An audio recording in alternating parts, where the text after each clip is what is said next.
What is up, YouTube? This is Anonymous Mentor. Today we're going to be going over the for statement in C++ and how it's useful. And I'm going to be making it a little bit more advanced, not really too much advanced, but and that's because it's pretty similar to the while statement that we went over. So let's go ahead and open up a terminal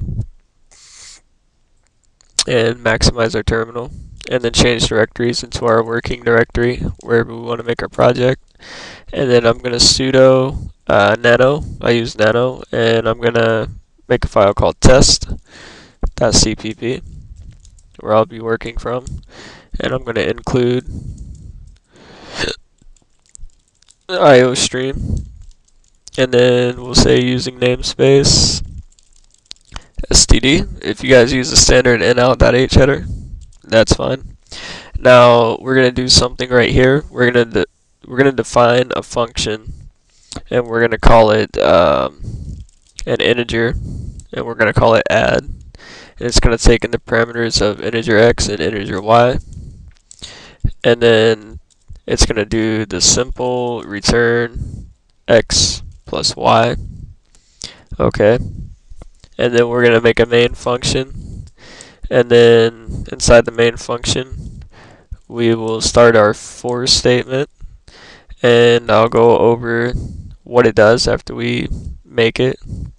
For int I equals 0, I is less than or equal to 100, I plus plus, and then we'll say cout I, cout, space. What this is saying is it's setting an integer variable equal to 0. So you always started off with an integer with a value. So we're starting off, or it doesn't have to be an integer, it could be a variable, but you started off with something here with a value. And you say as long as that something's value is less than something else's value, to do something. And what it does is whatever's in the bracket, and for us that's going to be to print out what I is equal to, and then a space, and then it's going to add, or in this case we're incrementing I by 1. So it'll say the value of integer I is equal to 0, and then 0 is less than or equal to 100, print out 0, print out a space, and then add 1 to y, or I, increment itself by 1, and then it carries out again until this right here is not true anymore. That is very similar to a while statement. We could have said while I is less than 100, do this, and then put it in the statement below it. But the difference between a while statement and a for statement is you use for statements whenever you know exactly how many times you want to run it. As in a while statement, you're not always sure how many times it needs to run or that you want to run it. So that's the difference in them basically. So we're going to compile this and test it out and see what I messed up on, because I usually get an error. But that's the way it is in C++. And there's my error telling me I didn't run a sudo basically. And as you can see, it prints 0 through 100. Now I told you I was gonna make this a little bit more advanced.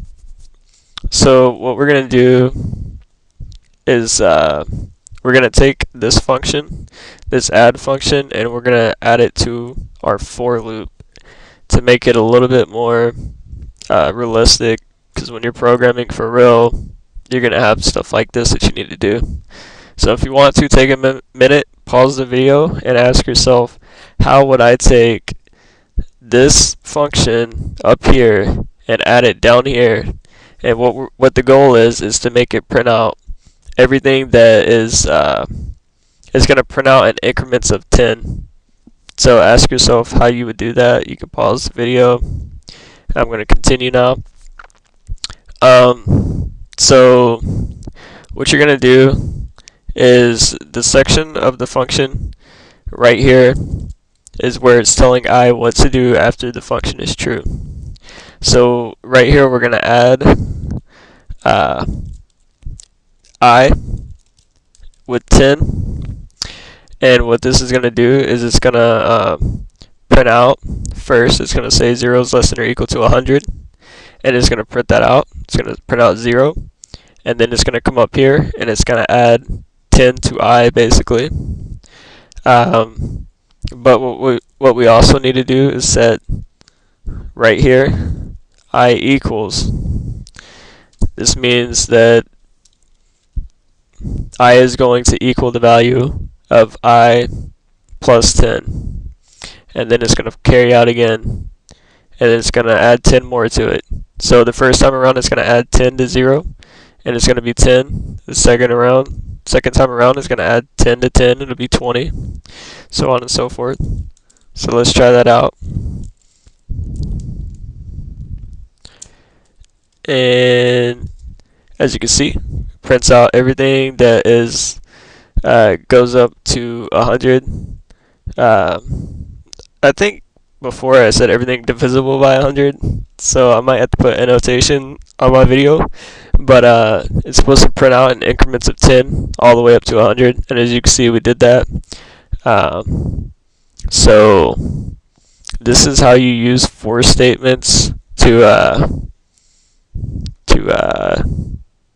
wow, I love playing with my desktop. That's how you use for statements in C++. And if you want a desktop like mine, shows my system specs on the side, cool stuff like drawing water or just randomly making water drop on my desktop, then subscribe to my videos and I'll show you guys how to do all that. But I'm waiting for subscribers. This is Anonymous Mentor. More C++ tutorials coming soon. I'll catch you then.